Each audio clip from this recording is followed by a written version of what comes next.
On behalf of Akuno Senko for Bay, you know what I'm saying? Jay, where you at? We're trying to help our people elevate.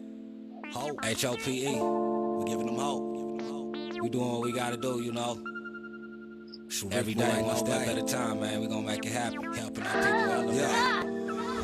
Sometimes I practice focus, thought, and meditate. I'm trying to come with other ways to help our people elevate and seeking knowledge, make me levitate. The lifted mental state is what results from how we orchestrate. This for the family's sake. Let's self-reflect and self-evaluate. And every day, make sure the steps you take, you calculate. Receive a master's fate. I know I can't exist without the hate, but that's okay. I balance that with higher self today. Success is on this way, and after that, my flesh can pass away.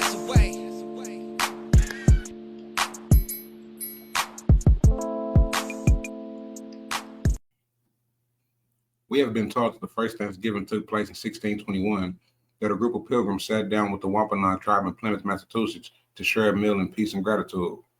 But like most of American history, that's not the full truth. First Thanksgiving didn't happen in Plymouth. It didn't even happen in what was called America yet. It happened in 1598, over 20 years earlier, in a place that was part of Mexico, near what is now El Paso, Texas. The story begins with a Spanish explorer named Don Juan de Onay. He led an expedition north from Mexico made up of hundreds of men, women, children, indigenous allies, and enslaved Africans. They were crossing a brutal desert, facing hunger, heat, and exhaustion. After days without food or water, they finally reached the Rio Grande River. There they drank, they cried, they prayed, and they gave thanks. On April 30th, 1598, Onay ordered a massive Thanksgiving.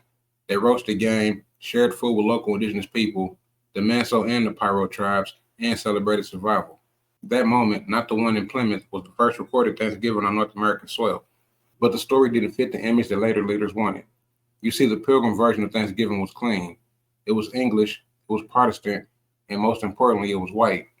They didn't want to tell the story that the first Thanksgiving included Africans, indigenous people, and Spaniards all gathered together long before the Mayflower even touched the coast.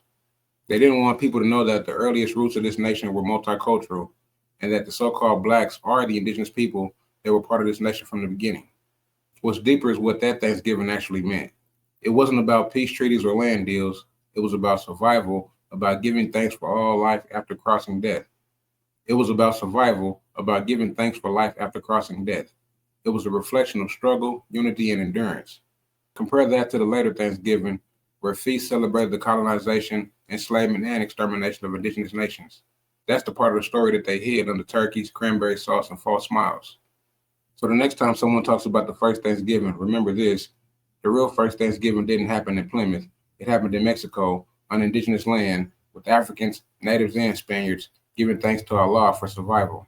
It happened in Mexico, on indigenous land, with Africans, natives, and Spaniards giving thanks for the survival. That's the truth that never made it into the textbooks, and until we start telling the whole story, we'll keep celebrating lives instead of legacy. So until next time, catch you on the next one. Peace and love, family.